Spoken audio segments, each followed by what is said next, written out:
All right, so we're starting chapter 2. This is the second half of chapter 2. So we're going to do 2.6 to 2.10. So our first lesson, we'll cover this over 2 days. So this is 2.6 day 1, is on rates and ratios. So throw your date over there, and here we go.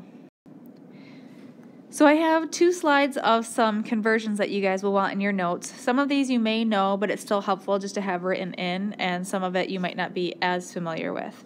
So we have some conversions for length. 1 foot is equal to 12 inches.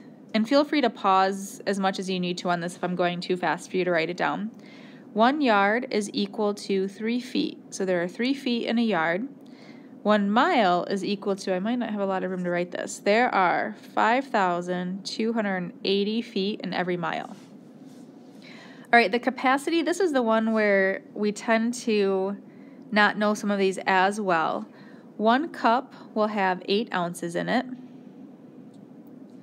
1 pint is equal to 2 cups, so 2 cups in every pint. There are 4 pints.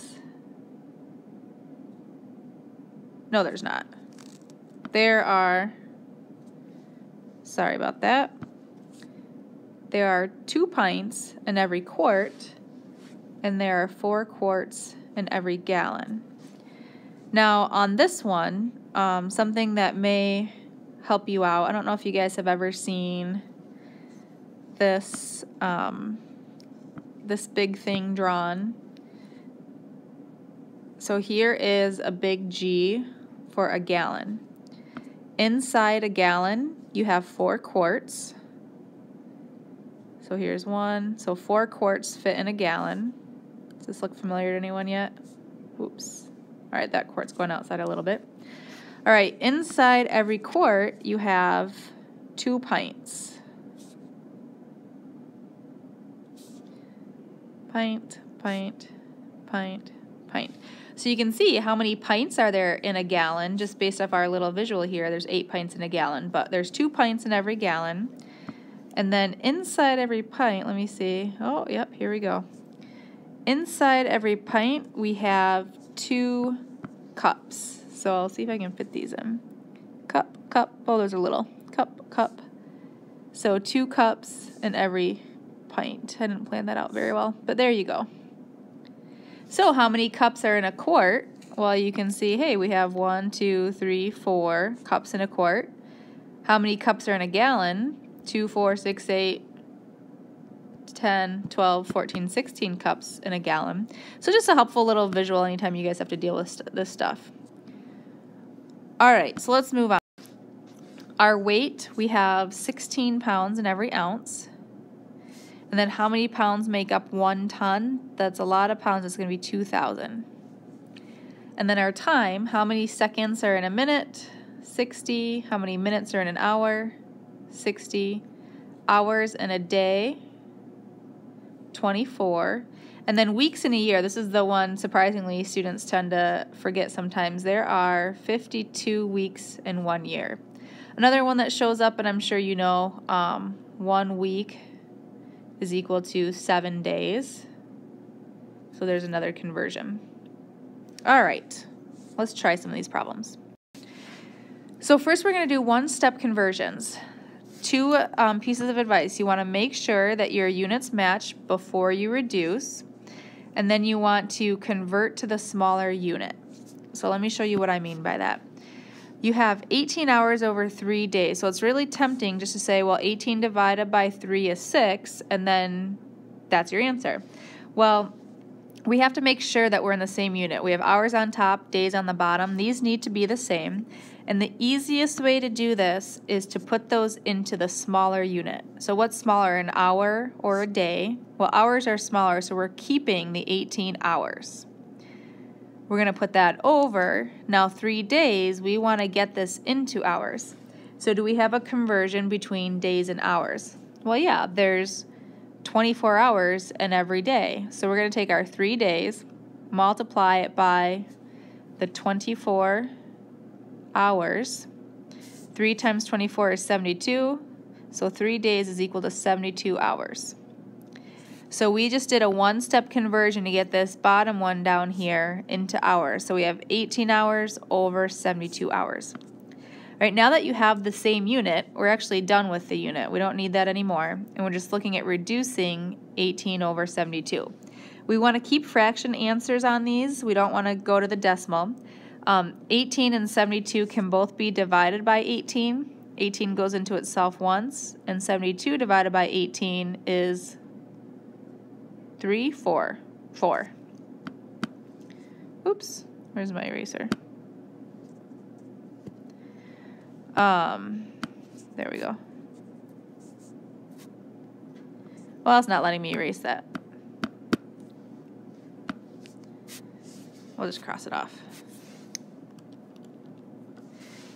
So divide by 18, you get 1 over 4. All right. Next example, we have 3 quarts over 6 gallons. So we're going to keep our smaller one. What's smaller, a quart or a gallon? And we'll say, well, the quart is smaller, so let's keep a quart. So we have 3, I'll just use QW, 3 quarts on top. Now this bottom one, we're going to convert the 6 gallons into quarts. So what's our measurement between gallons and quarts? Well, there's 4 quarts in every gallon. So you're going to take your 6 gallons, multiply it by the 4 quarts, and that gives us 24 total quarts. All right, so now that we have the same unit, we can cross them off, and we're going to reduce 3 over 24. All right, they can both be divided by 3. 3 divided by 3 is 1. 24 divided by 3 is 8, and we end up with 1 over 8. So that's your one-step conversion. We were able to convert one time, you know, like days went into hours, one conversion. We didn't have to convert 2 times to get those to be the same measurement. All right, your 2-step conversions, we're going to approach them the same way. You still want to say keep the smaller one. So what's smaller, a minute or a day? Well, the minute is smaller, so we're going to keep our 30 minutes. Now our goal is to get minutes on the bottom. So 2 days, how many minutes are in 2 days? Well, offhand, we might not know that, so we can convert a couple times. The unit between days and minutes is hours. So let's convert into hours. How many hours are in a day? 24. So we're going to take our 2 days times 24 hours. So we have just converted into 48 hours. Well, now that we have 48 hours, let's convert that into minutes. So we take our 48, we're going to multiply it by now how many minutes are in each hour? 60. And that's 60 minutes that we're multiplying by. So we do 48 times 60, and we get 2,880. So I'm going to bring that down here, 2,880 minutes. All right, so we have the same unit. Get rid of those and reduce 30 over 2,880. Now when you have kind of a bigger one like this, you could just see if 30 fits into it, which nicely it does. So divide both by 30, you get 1 on top and 96 on the bottom. So if you notice all of these, you do not have labels with your answers. It's just a reduced fraction. All right, so 5 cups over 2 quarts. Keep the smaller unit. The cup is smaller. It seems like we always keep the top, the numerator in these. It's not always going to work out that way. This is just a coincidence. So you have 5 cups on top. Over, now let's get the quarts into cups. So we're going to take our 2 quarts, multiply it by, now there's a unit between a quart and a cup, and that's going to be a pint. There are 2 pints in every quart. So that gives us 4 total pints. Well, now we have to take our pints and convert it into cups. So we have 4 pints. How many cups are in a pint? 2. So we have 8 total cups. 8 cups. All right, so get rid of your labels. Reduce 5 over 8. Does a 5 over 8 reduce? It actually does not. So it leaves us with just 5 over 8. Okay, let's move on to unit rate. For unit rate, what we're doing, we're trying to figure out, you know, like what's the price per unit if it's $1 example. So on this one, I pay close attention to the labels to help me out. It says you buy a 9-pound pumpkin for $3.51. Find the unit rate. So we're basically going to divide the two numbers. We just want to make sure we divide them in the right order. So our labels, we have 9 pounds and dollars over here. So what makes more sense? Dollars per pound or pounds per dollar? And dollars per pound is going to sound better. So I'm going to take the dollars and put it over the pounds. It just tells me the order for how to do this.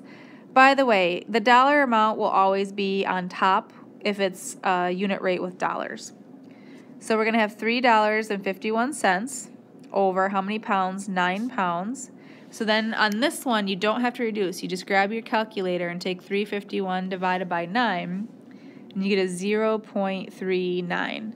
So it's basically 39 cents per pound. So this one gets a label, where the last one did not get a label. This, we use a calculator and we label. So this is dollars per pound. Kind of looks like a fraction. That's your per right there. All right, so now we know what 1 pound of pumpkin costs, 39 cents. So 4 pounds of apples cost $2.96. Find the unit rate. We want to know what 1 pound of apples cost. So we take our, again, do we want pounds per dollar or dollars per pound? And dollars per pound sounds more natural. So 2.96, here's our dollar per. We have 4 pounds. And then you just divide on your calculator. We don't have to reduce like the last one. You get 0.74. So that's basically saying it's 74 cents per pound. So let's do our label dollar. So there's our 74 cents per pound. All right, last video. I know this is getting kind of long.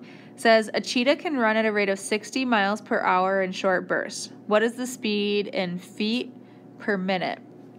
So the information they gave us, we've got cheetah, which is really fast, can run 60 miles per hour. So that's 60 miles in 1 hour. They're asking what it's running in feet per minute. So I need to convert my miles per hour into feet per minute. So this is something you do just one at a time. I know that down here in the end, I want to have feet over minutes. Well, the easy one is 1 hour. Let's take 1 hour and convert it into minutes.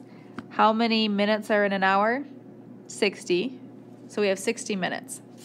Now we have to get the top. We have to get miles and convert it into feet. Well, this is going to be a lot of feet because remember there's 5,280 feet in 1 mile, and we're talking 60 miles.